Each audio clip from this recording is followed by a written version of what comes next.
Saya kalau di Riau makan sedikit, tapi kalau di Sarawak nih sikit-sikit makan. Sikit-sikit makan. Ini nampaknya kalau agak seminggu di Sarawak ini bertambah berat badan. Apa maknanya? Kita mesti tahu macam mana hal ehwal saudara kita. Maka lepas dari Maulid Nabi, Maulid Nabi bukan main semangatnya. Maulaya salli wa sallim daiman abada. Menangis berlinang air mata. Balik dari situ tak mau tahu dengan kawan, dengan sahabat. Dulu kalau ada orang sekampung, semua dia tahu. Oh, anak Pak Pulan, cucu Tuan Pulan, anak Datuk Pulan, semua tahu. Sekarang tak tahu. Satu airport, satu flight, satu pesawat, sama-sama nak berangkat, sama-sama duduk di kerusi yang sama, pun tak ada kenal mengenal, tak ada salam, tak ada kalam. Andai ada yang satu sakit, meninggal pingsan, pun tak juga ditolong. Dia keluarkan handphone, dia ambil gambar. Pasti dia update. Alhamdulillah, ada saudara kita yang meninggal. Lepas itu yang lain komen. Kesian, kesian, kesian. Tak ada kepedulian. Dalam Islam kita diajarkan, idza atisa, kalau kawanmu, sahabatmu bersin, fahamidallah, dia ucapkan alhamdulillah, fasammithu, maka ucapkanlah yarhamukallah. Hasyim, alhamdulillah, yarhamukallah. Dibalasnya balik, yahdikumullahu yuslihu balakum. Selepas itu bertegur sapa, ada salam, ada kalam. Oh, Masya Allah, awak dari mana? Saya dari Sarawak. Oh, kenal dengan Pak Cik Pulan? Kenal. Oh, kalau begitu samalah. Kita dulu kalau sampai ke atas kita ni sama. Masih ada hubungan nasab, ada. Nasab sama, beza nasib saja. Allah Subhanahu wa taala menyuruh kita ada mengucapkan Assalamualaikum warahmatullahi. Assalamualaikum warahmatullahi. Salam. Apa kabar? Sehat. Dulu orang begitu. Dulu orang tua kita di kampung lepas sembahyang tu bersalam. Sekarang udah banyak takut bersalam. Assalamualaikum warahmatullahi. Assalamualaikum warahmatullahi. Salam. Aja salam lagi. Bid'ah wa kullu bid'atin dhalalah wa kullu dhalalatin finnar. Rupa-rupanya dia itulah baru sembahyang selepas 20 tahun. Udah 20 tahun tak sembahyang ke masjid. Sekalinya sembahyang kena hamuk, kena hamun bid'ah. Kata dia, dulu waktu aku mabuk tak ada engkau dan melarang. Sekarang aku sembahyang sekali ini bersalaman, engkau larang pula. Kalau gitu eloklah aku tak sembahyang lagi ke masjid. Kata Imam Nawawi, kalau sebelum sembahyang tadi dia dah bersalaman, maka selepas sembahyang dia bersalaman balik, hukumnya mubah. Boleh.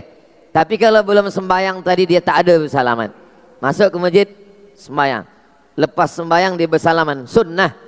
Sebab mamin muslimaini, ada dua orang muslim, yaltaqiyani berjumpa, wa yatasafahani berjabat tangan, illa ghufira lahuma, diampunkan Allah dosa mereka berdua. Yang tak boleh tu sedang sembahyang tu salam, itu tak boleh. Sehat YB, itu tak boleh. Tak boleh. Ada masanya. Af'alun, aqwalun, ucapan, wa af'alun, perbuatan, muftatahatun, mufattatahatun bitakbir, dibuka dengan takbir, wa mukhtatamatun bitaslim, ditutup dengan salam. Lepas salam, apapun nak kita buat, boleh kita buat. Nak bersalaman, nak bangkit, nak tegak, tapi eloklah ikut zikir dulu. Jadi sebenarnya Islam ni mengajarkan kita supaya kita saling kenal mengenal, saling tolong menolong. Khalaqnakum min zakarin, dari lelaki wal unsa, perempuan. Wa ja'alnakum syu'uban wa qabaila, bersuku-suku, berbangsa-bangsa. Siapa yang paling mulia di antara kita ni semua?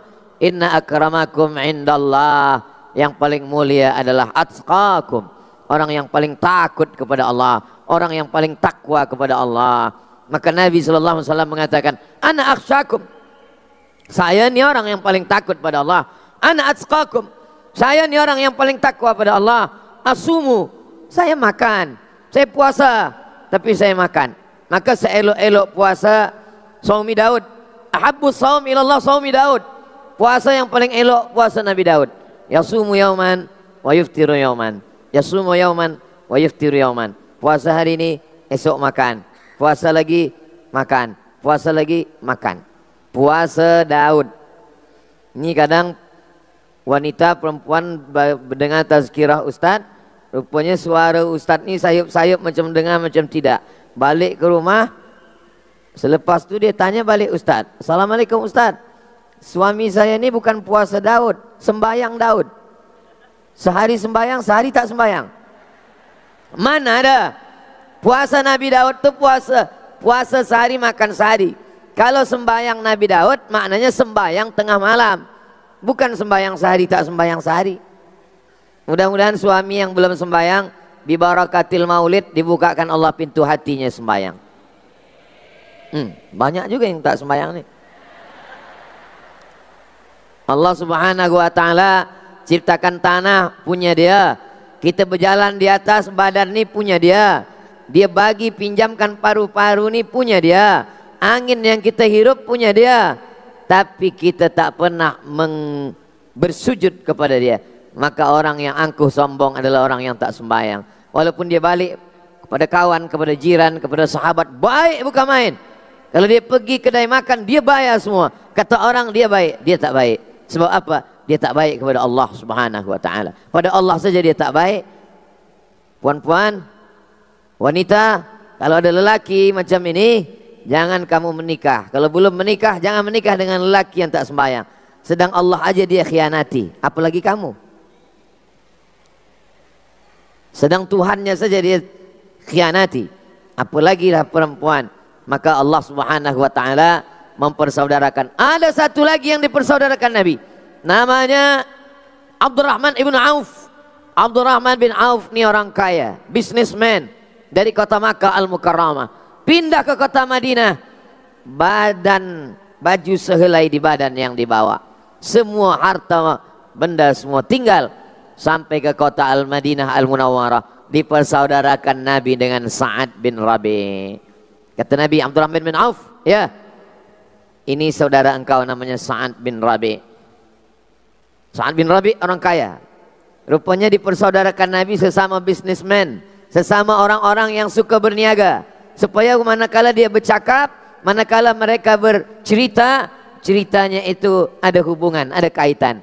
Maka kata Nabi SAW, ini saudara engkau wahai Sa'ad bin Rabi, ini saudara engkau wahai Abdurrahman bin Auf. Apa kata Sa'ad bin Rabi? Wahai Abdurrahman bin Auf, wahai Abdurrahman bin Auf, rumah saya lebih dari satu. Ambil rumah saya itu, mana yang kamu mau ambil. Wahai Abdurrahman bin Auf, orang rumah saya lebih dari satu. Waktu itu mereka sebelum turun ayat fankihu ma tabalakum minan nisa'i matsna wa thulatha wa ruba'. Waktu itu mereka masih pakai poligami unlimited, tak ada batas. Ada yang 10, ada yang 15, banyak. Kata Abdurrahman, kata Sa'ad bin Rabi, mana yang engkau suka, maka aku akan maaf, aku akan ceraikan dan iddahnya habis menikah dengan engkau. Apa kata Abdurrahman bin Auf? Dullani ala suq, barakallahu laka fi malika wa barakallahu laka fi ahlika. Allah berikan berkah pada istrimu, Allah berikan berkah pada hartamu. Dullani ala suq, tunjukkan saya mana pasar, mana pekan tempat untuk berniaga. Lalu kemudian ditunjukkanlah kepada dia ini tempat berniaga. Lalu kemudian dia pun berniaga. Tak lama selepas itu jumpa dengan Nabi, tangannya ada kuning-kuning. Orang yang tangannya kuning-kuning itu biasanya kena minyak za'faran, parfum dari za'faran. Biasanya dipakai waktu menikah. Manakala Nabi tengok, itu kuning min athari sufrah. Engkau nikah, kata dia. Kata Abdurrahman bin Auf, iya saya menikah ya Rasulullah. Kata Nabi, aulim walau bisyatin, buatlah kenduri walaupun hanya menyembelih seekor kambing. Seekor kambing tuh kalau orang Arab 10 orang. Maknanya buatlah kenduri walaupun yang datang hanya jamuan untuk 10 orang saja, jadilah. Seekor kambing zaman itu dimakan 10 orang. Kalau di kampung saya seekor kambing sekampung cukup. Beza orang Arab dengan kita. Di Mesir kalau bulan puasa ayam tuh cuma dipotong 2 kali, 1, 2. Nah, kalau di tempat saya tak potong, hancur sampai hilang. Kita pun tengok ini ayam ke apa. Maka kalau ayam dia hanya berdua atau berempat paling banyak. Kalau daging maknanya tadi dia potong seekor kambing, itu maknanya tetamu dia hanya 10 orang saja. Kata Nabi, buatlah walimah. Supaya apa? Supaya tak ada fitnah, semua orang tahu. Begitulah Allah Subhanahu wa taala mengajarkan kepada umat ini, innamal mu'minuna ikhwah. Yang muhajirin persaudarakan dengan ansar. Orang ansar itu sendiri berkelahi. Ada ansar namanya Aus, ada satu lagi ansar namanya Khazraj. Orang Aus dengan Khazraj ini berkelahi, berperang, jaga tidur perang, nak tidur berperang, sempadan tanah sedikit berkelahi, masalah pernikahan berkelahi. Kalau orang kita sekarang ditanya, awak suka apa? Suka bola sepak. Awak suka apa? Suka berenang. Awak suka apa?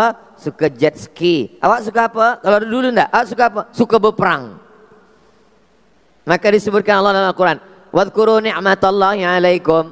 Ingatlah nikmat Allah kepada kamu wahai orang Ansar, orang Madinah. Idh kuntum a'daan, ketika dulu kamu suka berkelahi, bermusuhan. Fa'allafa baina qulubikum, ditautkan hati kamu, dipersaudarakan kamu. Fa'asbahtum bi ni'matihi ikhwana, setelah itu kamu pun menjadi orang yang bersaudara. Mereka tidak lagi menengok ini Aus, ini Khazraj, tidak, tapi mereka bersaudara. Ini muhajirin, ini ansar, saudara. Ini Aus, ini Khazraj, saudara. Begitu juga pula dengan Yahudi. Orang Yahudi pun dipersaudarakan Nabi Sallallahu Alaihi Wasallam. Kalau datang orang Makkah menyerang orang Madinah, walaupun saudara kandung, maka yang dibela adalah orang Madinah. Kenapa? Karena orang Makkah adalah muharibun. Mereka adalah orang yang berperang, musuh kerana peperangan. Ketika terjadi perang antara orang Makkah dengan orang Madinah, maka yang menanggung duit membiayai makan, membeli senjata, membeli baju, membeli kuda, membeli pedang, itu ditanggung oleh orang Madinah. Yang Islam dengan orang yang Yahudi sama. Perjanjian Madinah itu disusun oleh Syekh Safiyur Rahman Al-Mubarakfuri dalam kitab Ar-Rahiq Al-Maktum, 12 pasal. Kitab sirah sejarah Nabi yang paling tua, sirah Ibnu Ishaq. Selepas itu sirah Ibnu Hisham. Selepas itu maka merata-ratalah banyak sejarah Nabi. Ada yang ditulis oleh Imam Abu Ja'far Ibnu Jarir At-Tabari, ada yang ditulis oleh Imam Abul Fida Ismail Ibnu Katsir. Yang modern pula banyak sekali untuk membantah orientalis yang mengejek-ejek Islam, mengolok-olok Islam. Maka datanglah Syekh Hussein Haikal, Dr. Hussein Haikal dari Mesir. Dia tulis kitab namanya Hayatu Muhammad, diterjemahkan ke dalam bahasa Melayu, ditulis muqaddimah kata pengantar oleh Buya Haji Abdul Malik Karim Amrullah, Buya Hamka. Diadakan musabaqah dalam rangka memperingati Maulidur Rasul sallallahu alaihi wasallam di Makkah Al-Mukarramah. Mereka tak sebut maulid, tak ada kata maulid, tapi sebenarnya isinya maulid. Sebab musabaqah menulis kitab itu diadakan pada bulan Rabiul Awal di kota Makkah Al-Mukarramah. 150 negara ikut. Mesir tak menang, Maghribi tak menang, Sudan tak menang. Pemenangnya adalah dari Muslim minority dari India. Dia seorang ulama bernama Syekh Safiyur Rahman Al-Mubarakfuri. Nama kitabnya Ar-Rahiq Al-Maktum, sudah diterjemahkan ke bahasa Melayu.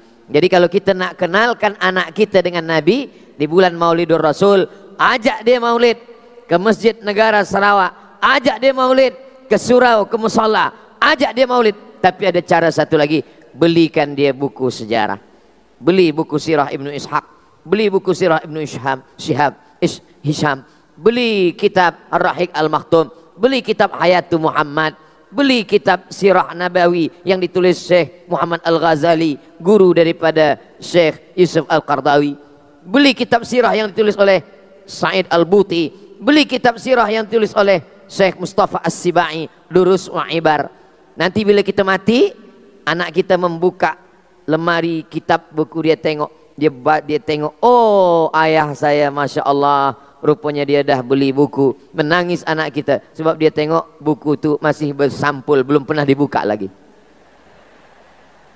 Jadi paling tidak kita pernah meninggalkan sesuatu. Kalaupun tak sempat kita baca, anak cucu kita membaca, insya Allah mengalir pahalanya. Nah, jadi mengenalkan Nabi Sallallahu Alaihi Wasallam, Rasul Sallallahu Alaihi Wasallam mempersaudarakan mereka.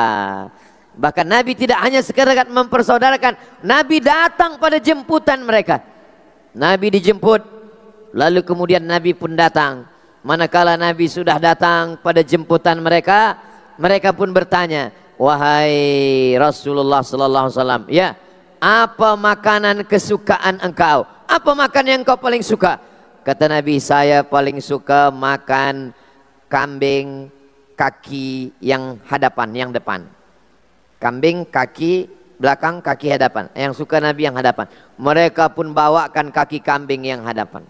Nanti kalau Tuhan ditanya orang, Ustaz Somad, apa suka? Saya suka kaki kambing. Cukup, bawakan saja. Jangan tanya lagi, yang sebelah kanan apa sebelah kiri? Kaki kambing. Rupa-rupanya mereka bertanya itu bukan karena memuliakan Nabi. Kaki kambing yang Nabi paling suka, disitulah mereka tanamkan racun sebanyak-banyaknya. Sahabat Nabi yang memakan itu masuk ke dalam, meninggal. Nabi SAW datang malaikat Jibril menyampaikan itu racunnya Muhammad SAW. Lalu Nabi tinggalkan. Tapi sepakat ahli sirah bahwa ada tertelan satu teguk.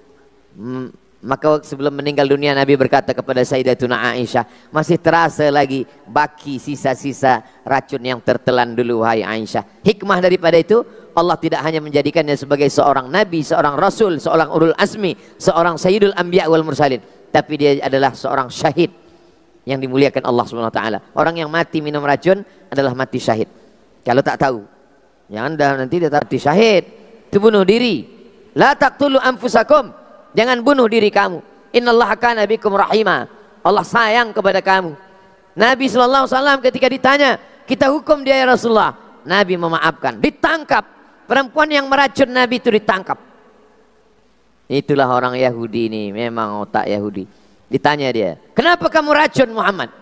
Kata dia menjawab, saya nak uji aja. Dia nabi original ke nabi palsu.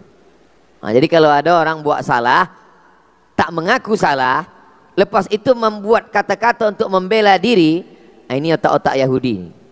Mudah-mudahan kita diselamatkan daripada fikiran-fikiran Yahudi. Allah Subhanahu wa taala menyuruh kita bersaudara, maka itu yang pertama dilakukan Nabi SAW. Masjid besar, masjid cantik, kalau kita tak bersaudara, berkelahi. Berkelahi masalah khilafiyah, berkelahi masalah usolli tak usolli, masalah kunut tak kunut, masalah zikir jahar dan sir, masalah itulah pentingnya al-hakim yarfa'ul khilaf. Kalau terjadi perkelahian antara kita, siapa yang mengangkat khilaf ini? Al-hakim yarfa'ul khilaf. Jadi hakim menetapkan bahwa masjid kita bismillahnya jahar, masjid kita berkunut subuh. Nah, itulah yang mengangkat khilaf. Kita pakai mazhab Syafi'i, maka guna mazhab itu. Adapun bagi yang bermazhab lain, dia guna mazhab itu di rumah dia dengan istrinya di tempat lain. Al-hakim yarfa'ul khilaf.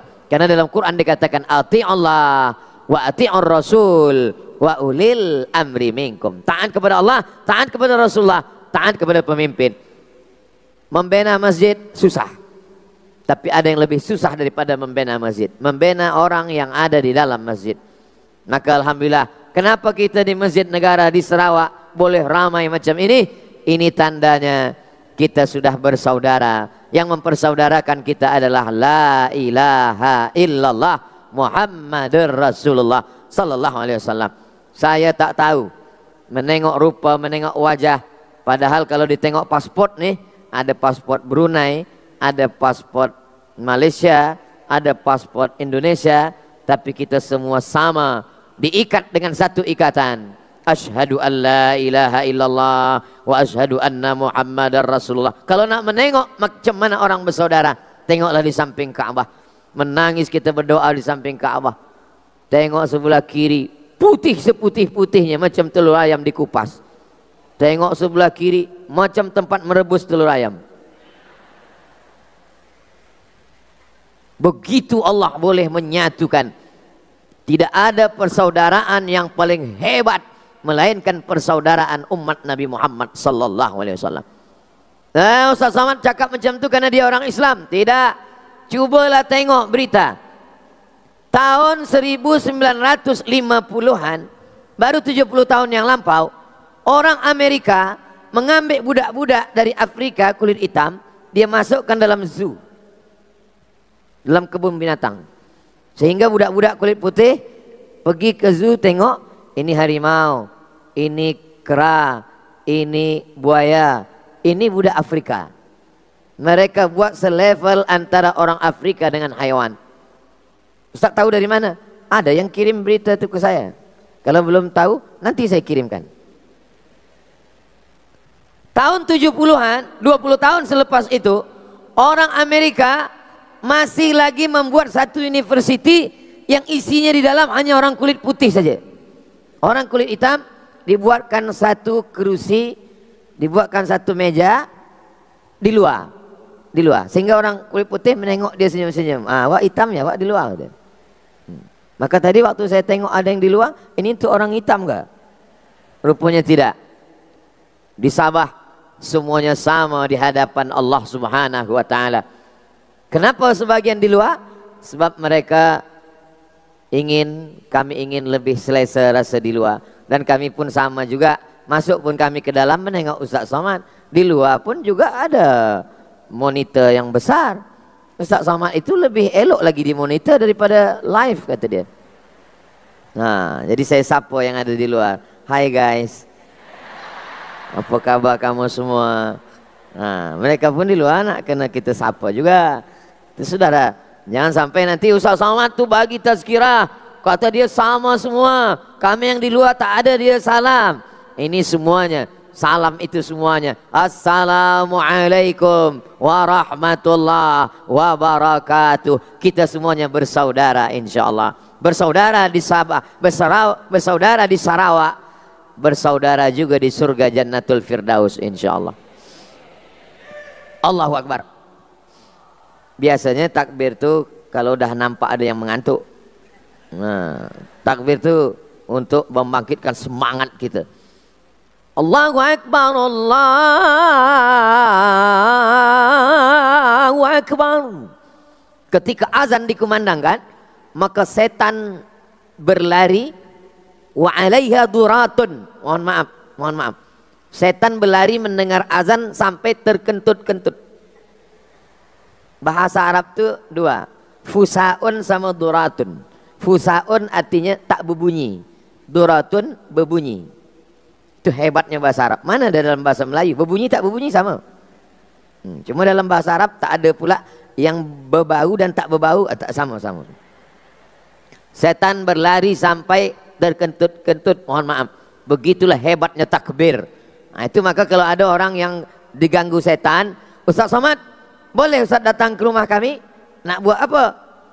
Tolong Ustaz ruqyah. Nah, itu baca ruqyah kita mesti kuat. Kalau baca ruqyah pelan, mana setan mau keluar? Allahu la ilaha illa huwal hayyul qayyum. Kata setan, ini serius kan, kata dia. Maka baca kuat. Allahu la ilaha illa huwal hayyul qayyum la ta'khudhuhu sinatun wa la naum. Nah, ini saya teringat ini waktu takbir tadi. Jadi kalau ada kawan kita nampak agak mengantuk sedikit, takbir Allahu Akbar. Apalagi khotib naik mimbar Jumat. Maka saya cubalah tuan-tuan tengok. Kalau saya khutbah Jumat, tu mata saya tajam. Di mana saya tengok angin kencang macam pokok buluh di tepi sungai, situlah saya takbir. Palestina sedang dijajah Israel, kata saya. Dia pun terkejut. Bukan saya jahat. Kita nak supaya umat ini bangkit. Itulah guna takbir tadi. Terus takbir. Asal ada nampak takbir lagi, tak apa-apa. Dah halau dah, pergi dah. Jadi yang pertama adalah yang dilakukan Rasulullah mempersaudarakan. Yang kedua, membina masjid. Tempat kita bersama di masjid. Bersama di hotel. Bersama di hotel buat program seminar. Dari mula pukul 10 pagi hingga pukul 4 petang tak terdengar suara azan. Tapi kalau kita buat di masjid, ada convention hall, ada hospital, suara masjid masuk ke dalam. Orang hantar bini dia, bini dia sedang hamil tua, datang ke masjid, terdengar suara azan. Hayya 'alas salah,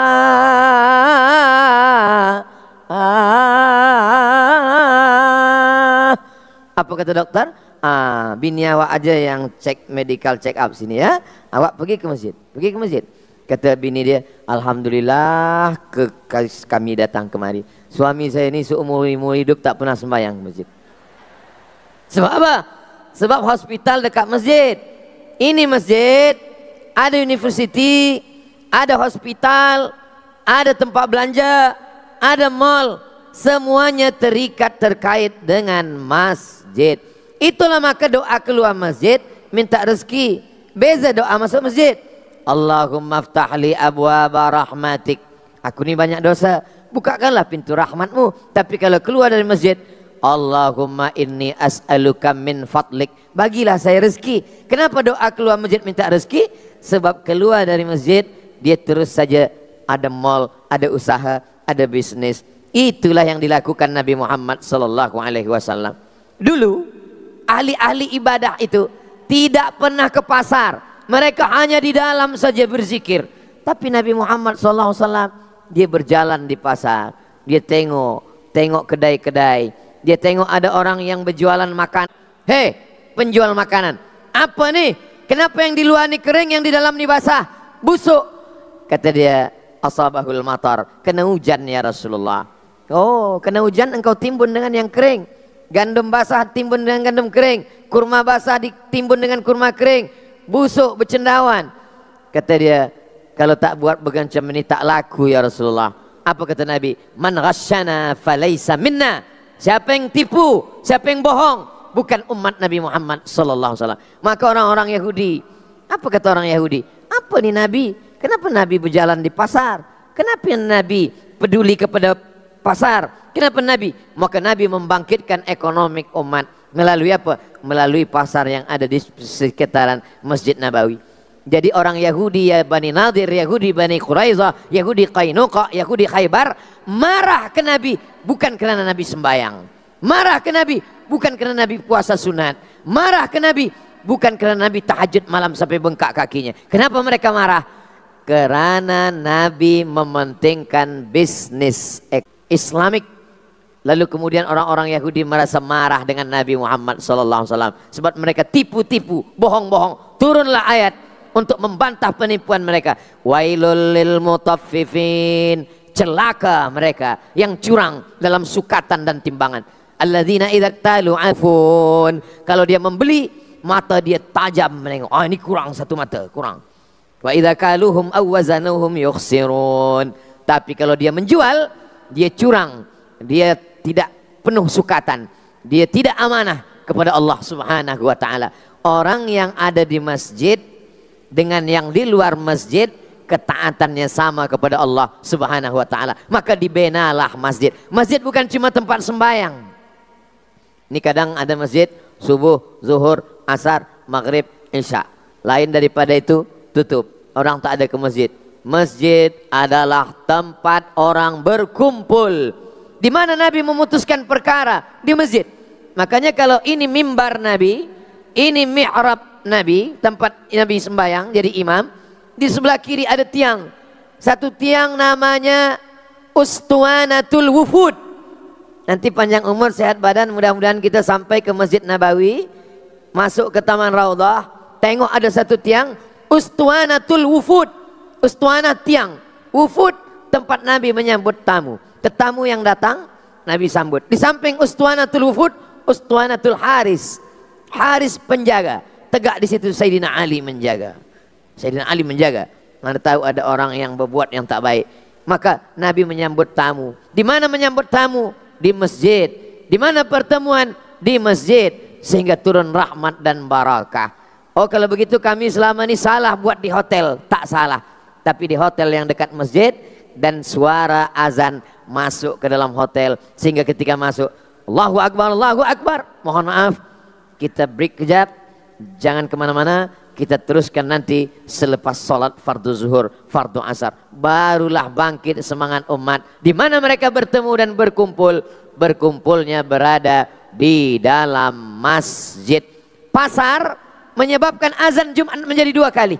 Zaman Nabi azan Jumat sekali saja. Tapi pada masa Khalifah Abu Bakar Siddiq, Umar bin Khattab, Utsman bin Affan, pasar menjadi luas, tempat belanja menjadi ramai. Yang jadi masalah kamu tak mati-mati. Khiyarukum fil jahiliyah, khiyarukum fil Islam. Kalau dulu waktu jahiliyahnya dia adalah bisnismen, maka selepas jadi masuk Islam, dia pun menjadi orang kaya yang taat kepada Allah. Khadijah, kalau sebelumnya dia adalah panglima perang, maka selepas dia masuk Islam, dia tetap juga panglima perang. Siapa dia? Khalid bin Walid. Khalid bin Walid sebelum masuk Islam panglima perang, memerangi Nabi pada perang Uhud, perang pasukan Nabi Muhammad SAW. Tapi selepas dia masuk Islam, dia yang membunuh Hamzah bin Abdul Muttalib. Dia ambil tombak, dia cucukkan ke tengah. Wahazzastuhu, aku gua. Dialah yang mengoyak jantung Hamzah, dada Hamzah.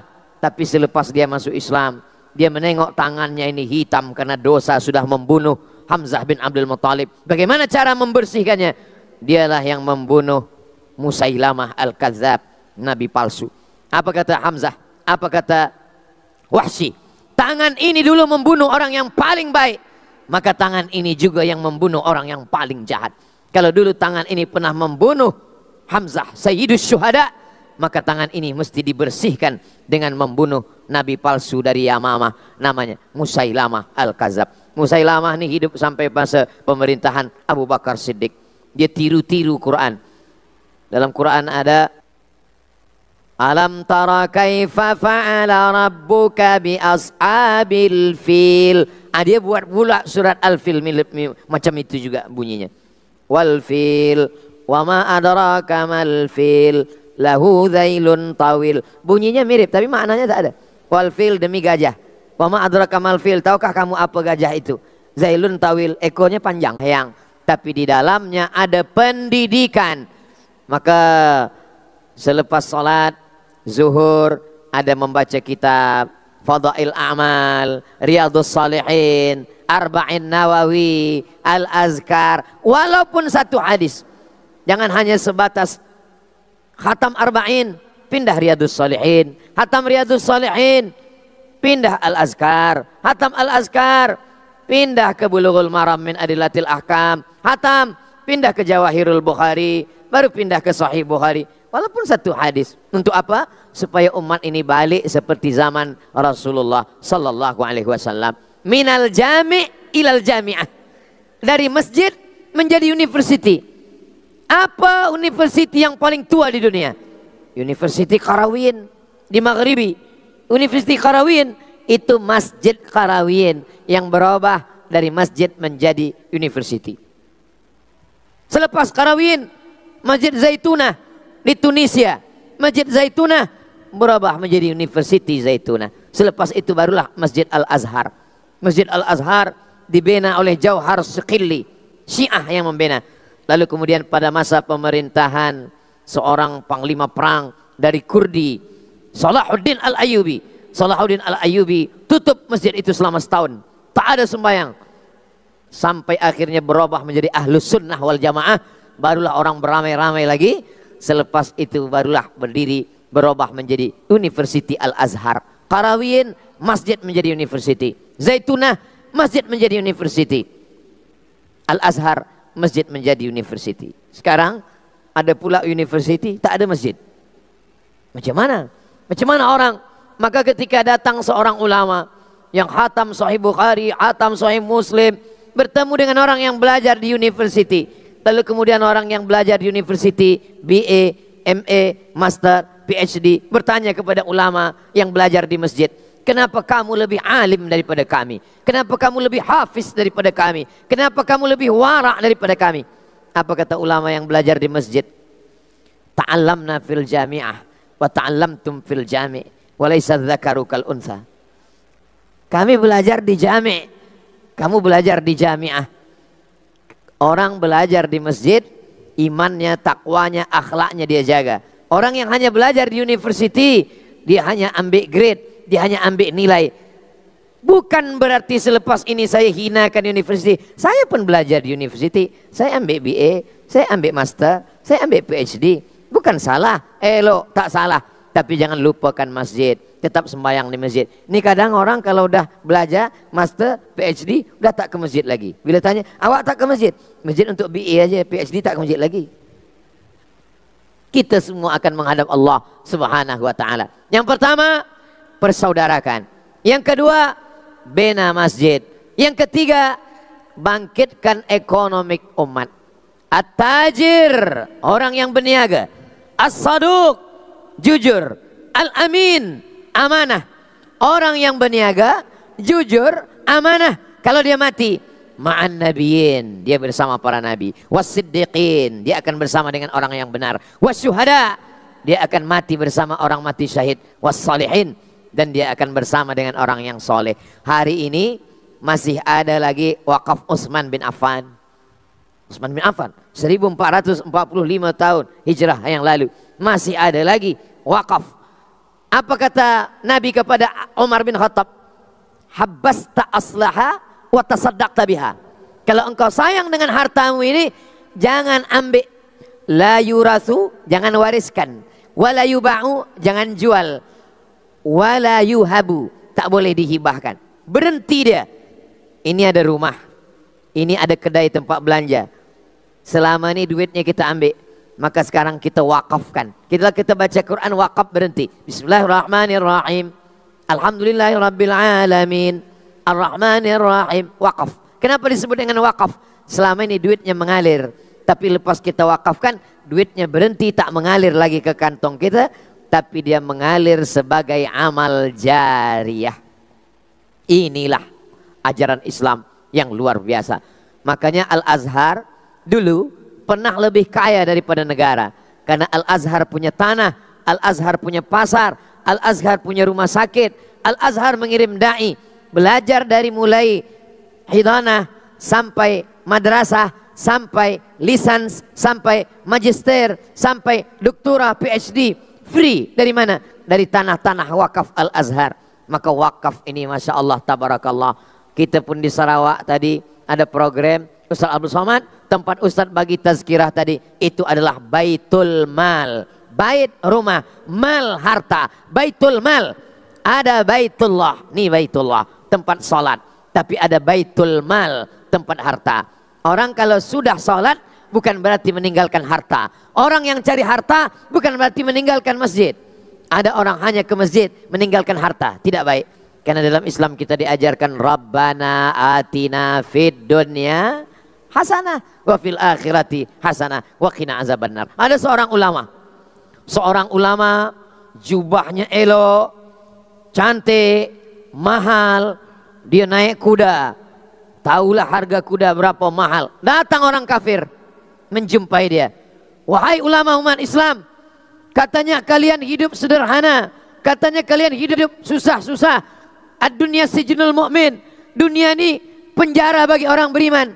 Kenapa kamu kaya? Kenapa baju kamu bagus? Kenapa kereta kamu bagus? Kenapa kuda kamu bagus? Tapi katanya kamu di penjara. Apa kata ulama itu menjawab? Saya di penjara saja begini senangnya, apalagi di akhirat nanti. Kamu di dunia aja begitu melaratnya, apalagi di neraka jahanam nanti. Seorang ulama selalu dikatakan orang tasawuf meninggalkan dunia. Jangan ikut tasawuf, tasawuf meninggalkan dunia. Ada seorang ulama namanya Imam Abul Hasan Asy-Syadzili. Imam Abul Hasan Asy-Syadzili hartanya banyak. Dia orang yang punya harta. Lalu kemudian datanglah orang menjumpai dia. Wahai Imam Abul Hasan Asy-Syadzili, kenapa pakaian kamu bagus? Kenapa jubah kamu elok? Kata dia, orang melihat jubah saya, dia menjadi ingat kepada Allah Subhanahu wa ta'ala. Orang melihat pakaian kamu, maka dia menjauhi kebaikan agama. Saya waktu mengaji di Alexandria, di Iskandaria, kami mengaji di situ menengok seorang syekh ahli hadis. Jubahnya 2 lapis, di dalam satu, di luar satu, pakai imamah, pakai tailasan, Masya Allah, tabarakallah. Lalu kemudian muridnya yang ada di bawah, yang selalu mulazamah, berbisik kepada saya, macam mana Ustaz menengok ulama itu? Oh, luar biasa, haibah dia, wibawa dia, luar biasa. Apa kata sahabat saya ini? Ada pelajar kita seorang perempuan yang menolong istri ulama syekh itu di rumah. Dia membantu ketika istri Syekh sakit, dia membasuhkan pakaian. Pakaian Syekh itu di rumah kuyak. Tapi kalau dia di masjid, dia pakai pakaian yang elok. Supaya apa? Sebab orang ingin menengok. Oh, Masya Allah. Itulah maka malam ini saya pakai pakaian yang elok. Ini pakaian yang baru. Baru dikasih orang Sarawak. Belum pernah dipakai. Cobalah tengok. Nah, bercahaya-cahaya kan? Nah, mana pernah saya pakai macam ini? Kalau kita dibagi orang pakaian, pakai. Supaya apa? Senang hati dia menengok. Oh, rupanya dipakai Ustadz Abdul Somad. Jangan tak kita pakai. Kalau kita tak pakai, dalam hati, oh udah dijual baju aku tuh rupanya. Wa amma bi ni'mati rabbika fahaddits. Nikmat Allah Subhanahu wa taala tunjukkan. Tapi bukan untuk riya. Ya Rasulullah, macam mana kalau baju kami elok? Bagaimana kalau kasut kami elok? Bagaimana kalau pakaian selipar kami elok? Apakah ini sombong? Apa kata Nabi? Innallaha jamilun yuhibbul jamal. Allah itu maha indah. Dia suka kepada yang elok-elok, yang indah-indah. Tapi yang haram-haram tak boleh. Tak boleh pakai sutra bagi lelaki, perempuan boleh. Tak boleh pakai emas bagi lelaki, perempuan boleh. Makanya mengaji pada habaib, pada ulama, pada tuan guru, pada syekh. Jangan baca Quran sendiri. Baca terjemah bahasa Melayu. Lepas itu ambil kesimpulan sendiri. Saya jumpa ada jamaah pakai cincin emas. Saya tanya, kenapa awak pakai emas? Ada dalilnya Ustaz. Khudhu zinatakum inda kulli masjid. Kalau kamu pergi ke masjid, pakailah perhiasan-perhiasan kamu. Itulah maka saya pakai emas ini. Ini namanya baca sendiri, terjemahkan sendiri, fahami sendiri, sesat sendiri, masuk neraka ramai-ramai. Mana boleh macam itu? Fas'alu ala dzikri, tanya ulama. Khudhu zinatakum, pakailah perhiasan kamu. Makna perhiasan di situ adalah pakaian menutup aurat. Sebab hadis ayat itu apa asbabun nuzulnya? Maaf beribu maaf. Sebab masa itu orang kafir musyrik masuk ke dalam Masjidil Haram, tawaf dalam keadaan uryanun talik, tak pakai baju. Tak pakai seluar, tak pakai baju, mereka berkeliling saja. Maka turunlah ayat, khudhu zinatakum inda kulli masjid. Kalau kamu mahu masuk Masjidil Haram, maka pakailah pakaian. Itu makna ayat itu. Sekarang banyak orang tidak mahu belajar. Dia hanya semangat ingin beragama, tapi tidak mau belajar. Dia manusia, saya manusia, sama. Kenapa saya mesti belajar dengan dia? Ini orang tidak betul. Ketika kereta dia rusak, dia bawa ke tempat betulkan kereta. Ketika ekon dia rusak, dia bawa tempat betulkan ekon. Handphone dia rusak, dia bawa ke tempat betulkan handphone. Tapi agama dia rusak, dia betulkan sendiri. Kenapa tak dia bawa kepada alim ulama? Oh, saya tak percaya pada ulama. Saya tak percaya kepada guru. Saya tak percaya kepada ustadz. Kepada ulama tak percaya. Kepada guru tak percaya. Tapi pada pilot pesawat terbang percaya. Kalau memang tak percaya pada semua manusia, tak percayalah sama semua manusia. Kenapa waktu naik pesawat terbang percaya saja? Kenapa tak pernah tanya, pilot, macam mana kabar awak, sehat? Ini manusia tidak seimbang pikirannya. Maka dalam Islam kita diajarkan, pada perkara kita yang tak tahu, la taqfu ma laysa laka bihi ilmun.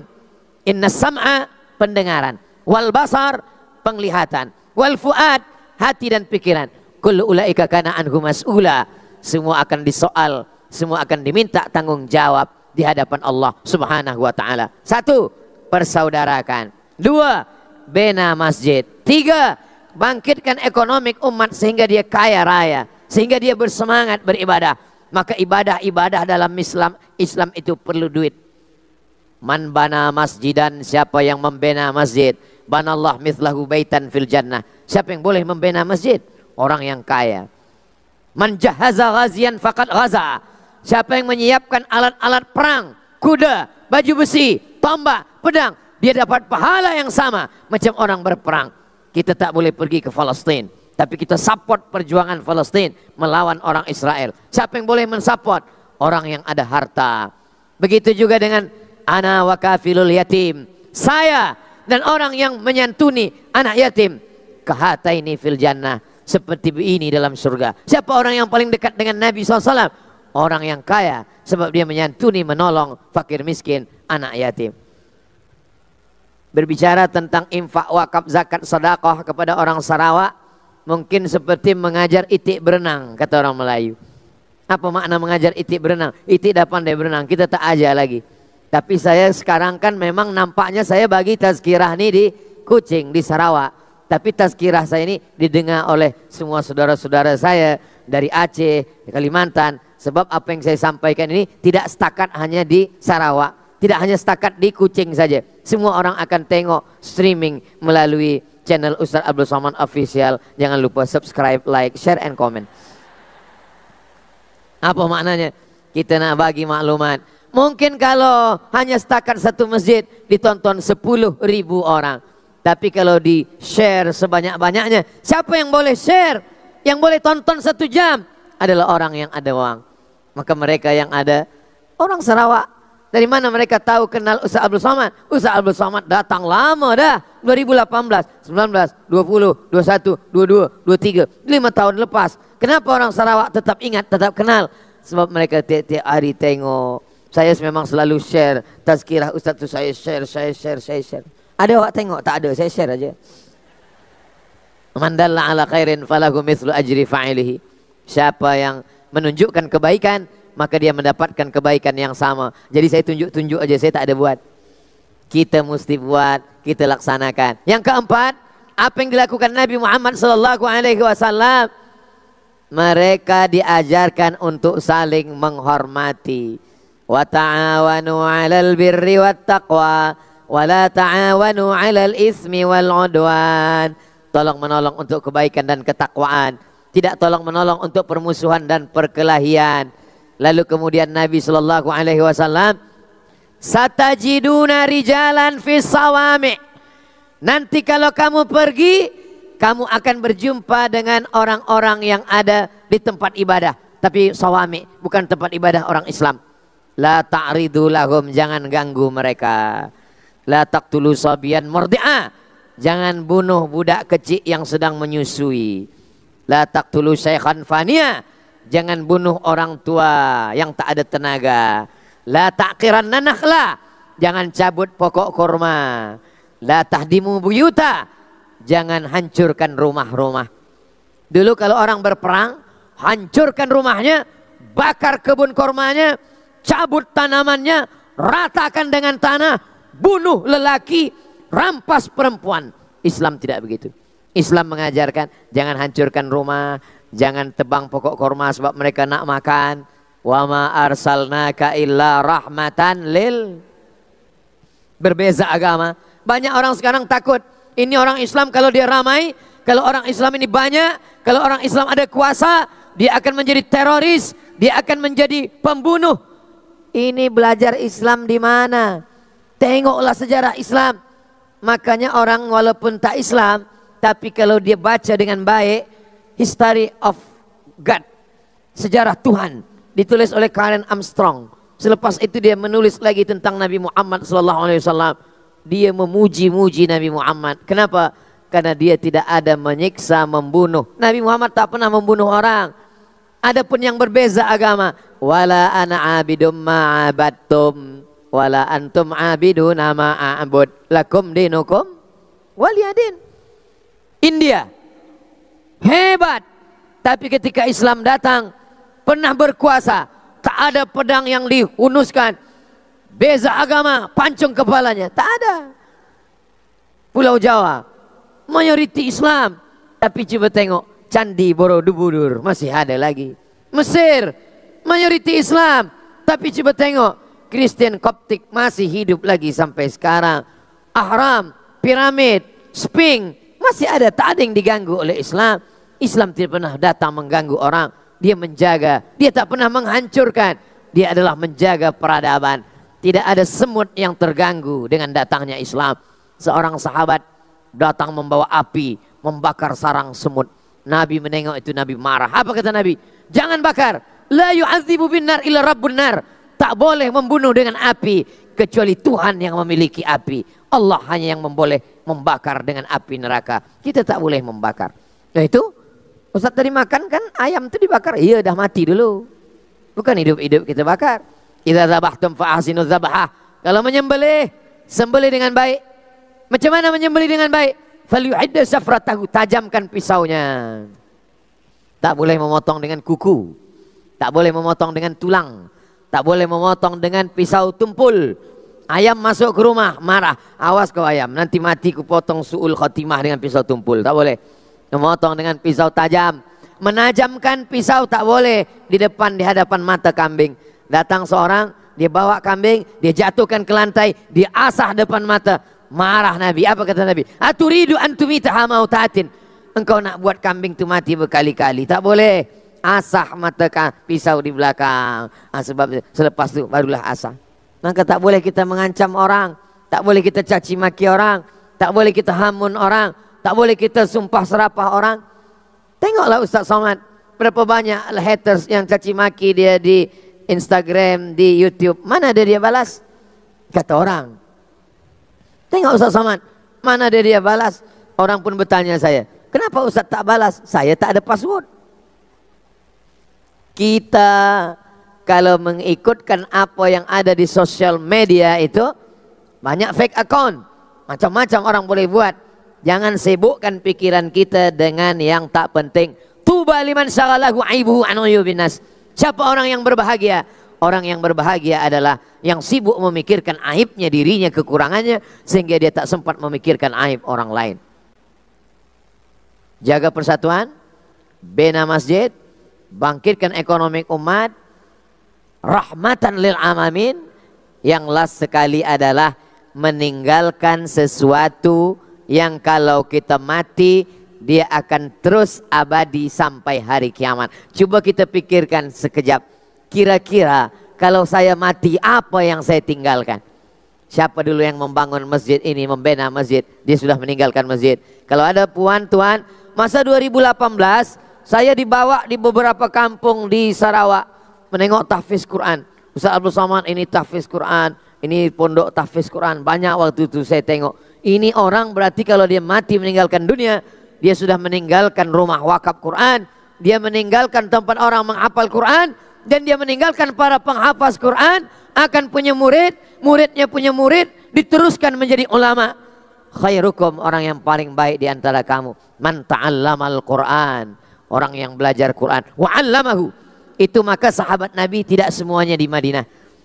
Kenapa mereka tidak di Madinah saja? Di Taman Raudhah, salat, zikir, baca Quran, salat, zikir, baca Quran, menunggu malaikat maut datang mati? Tidak. Mereka pergi. Uqbah bin Amir pergi sampai ke Maghribi. Amr bin As pergi ke Mesir. Abdullah bin Mas'ud pergi ke Kufah, Irak. Abdullah bin Abbas pergi sampai ke Basrah, lalu kemudian meninggal di Taif. Kenapa mereka semuanya pergi? Bilal bin Rabah Damaskus. Kenapa mereka semua meninggalkan Madinah? Bukan mereka tak cinta Nabi, bukan mereka tak sayang Raudhah. Mereka ingin meninggalkan sesuatu yang kalau sudah mati dia akan mengalir sampai hari kiamat. Yang ada kekuasaan, yang ada jawatan, tinggalkanlah sesuatu, kalau kita mati dia akan mengalir. Tuan-tuan guru, para hafiz, para penghafal Quran, tinggalkanlah murid-murid. Fahamlah jamaah kenapa Ustaz Abdul Somad semalam di Brunei Darussalam, tadi pagi di Miri, malam ini di Sarawak, lalu kemudian balik hari Isnin ke Riau, Sumatera, Indonesia, Pekanbaru. Lepas itu pergi lagi. Setahun saya susun jadwal tazkirah, setahun sekali dalam satu tempat. Yang saya inginkan adalah kalau saya mati ada yang mengalir. Kira-kira nih kalau boleh saya bertanya, kalau saya mati orang jamaah di Sarawak nih mau tak mendoakan saya? Mau tak membacakan Al-Fatihah? Janji? Dah selesai, aman saya insya Allah. Apa yang kita inginkan dari hidup ini? Hidup ini sekejap. Yang kita inginkan adalah al-hayatu rihlatun qasiratun. Hidup ini perjalanan yang singkat, yang pendek. La tabqa minha illa dzikrul hasan. Yang tersisa hanyalah kenangan-kenangan yang baik-baik. Jadi kalau malam ini ada budak-budak kecil di bawah, ada budak kecil bawah, ada budak kecil bawah, ada budak kecil bawah, ada budak kecil bawah. Sebenarnya ayah ibu bapaknya ingin supaya anak ini punya kenangan yang baik. 20 tahun akan datang, mereka akan menikah, punya istri, punya anak. Suami dia bertanya, ayah, iya, macam mana ayah waktu kecil dulu? Kata dia bercakap, waktu ayah kecil dulu dibawa atuk engkau pergi ke stadium. Tengok apa? Liverpool, Real Madrid, Barcelona. Tak salah, apa salah sekali-sekali sukan supaya badan dia sehat. Tapi kita ingin ada kenangan. Ayah, macam mana ayah kecil dulu? Ayah waktu kecil dulu dibawa almarhum atuk engkau ke masjid. Ya Allah, masjid ini sampai hari kiamat tetap ramai dengan umat Islam insyaAllah. Sebagaimana kita malam ini berkumpul dalam momen Maulidur Rasul bulan Rabiul Awal, insyaAllah sampai ke anak cucu kita maulid tetap ada insyaAllah. Walaupun sejuta, nampaknya ada yang tertidur lagi nih. Walaupun orang semua larang maulid bid'ah. Macam mana melawannya Ustaz? Tak usah dilawan, buat aja maulid terus. 5 orang larang maulid, buat 10. 10 orang larang buat maulid, buat 100. Lama-lama dia nanti letih sendiri. Maulid bid'ah. Lama-lama dia mati dia. Kalau kita yang letih, dia semangat. Kalau dia letih, kita terus semangat. Semangat terus buat maulid. Dari bunyinya letih nampaknya. Jadi kita tetap buat maulid. Maulid, saya tak kaya Ustaz, tak boleh buat maulid di masjid. Buat maulid di rumah. Saya buat maulid di rumah. Esok hari Ahad ada 3 tempat lagi tazkirah. Hari Isnin saya balik, insyaAllah sampai Riau, Pekanbaru, Riau, Sumatera, Indonesia. Sampai siang, malam terus buat maulid di rumah. Panggil Habib Muhammad bin Haidar bin Syahab bersama habaib, kita baca Simtud Durar, dia ulame, maulid bersama pelajar-pelajar, maulid dengan kawan sahabat semua maulid, buat di rumah. Saya memang tiap-tiap tahun buat maulid di rumah. Maulid akbar, maulid ramai di Padang, di masjid. Untuk apa? Sebab kita tidak guna Muharram, Safar, Rabiul Awal. Nanti jangan kita tanya anak kita tanya, ini bulan apa nak? September. Ya tak tahu bulan Maulidur Rasul SAW.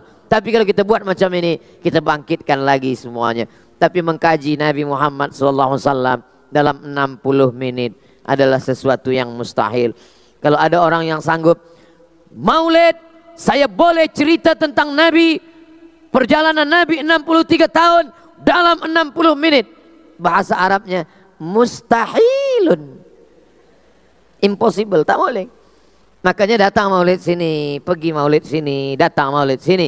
Kenapa? Karena cerita maulid dari para habaib, dari para ulama, daripada tok guru itu saling melengkapi. Ustaz Somad malam ini hanya boleh menyampaikan 5, yang lain mungkin akan disampaikan ulama lain. Ini bercerita tentang masa kecil Nabi, ini bercerita tentang pernikahan Nabi, ini bercerita tentang Nabi sebagai kepala negara, ini bercerita Nabi sebagai seorang alim, ini bercerita tentang bagaimana Nabi sebagai seorang suami.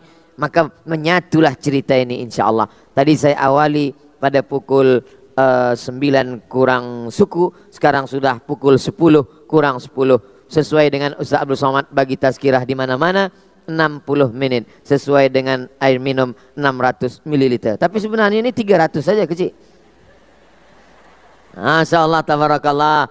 Mudah-mudahan kita semua selalu diberikan istiqamah iman dan Islam.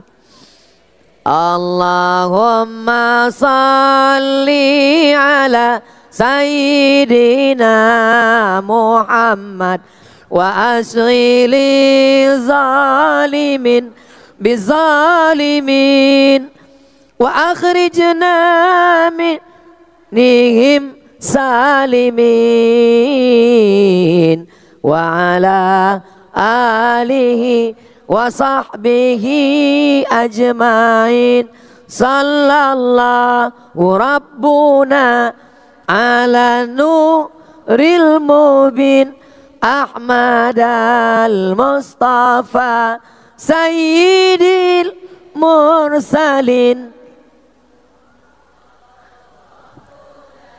ala nuril mubin Ahmad al-Mustafa Sayyidil mursalin wa ala alihi wa sahbihi ajma'in wa ala alihi wa sahbihi ajma'in. Sallu ala nabi. Allahumma salli ala Sayyidina Muhammad wa ala ali Sayyidina Muhammad. Mudah-mudahan kita semua diakui sebagai umat Nabi Muhammad SAW. Mudah-mudahan kita semua mendapatkan syafaat Nabi Muhammad SAW. Itulah yang dapat boleh saya sampaikan malam ini. Yang baik-baik datang dari Allah, yang salah, yang silap, yang salah dari hamba Allah yang dhaif. Aqulu qawli hadza astaghfirullah li wa lakum wa li sa'iril muslimina wal muslimat wal mu'minina wal mu'minat al ahya'i minhum wal amwat bi rahmatika ya arhamar rahimin. Subhanakallahumma bihamdika asyhadu an la ilaha illa anta astaghfiruka wa atubu ilaik. Wassalamualaikum warahmatullahi wabarakatuh. Waalaikumsalam warahmatullahi wabarakatuh.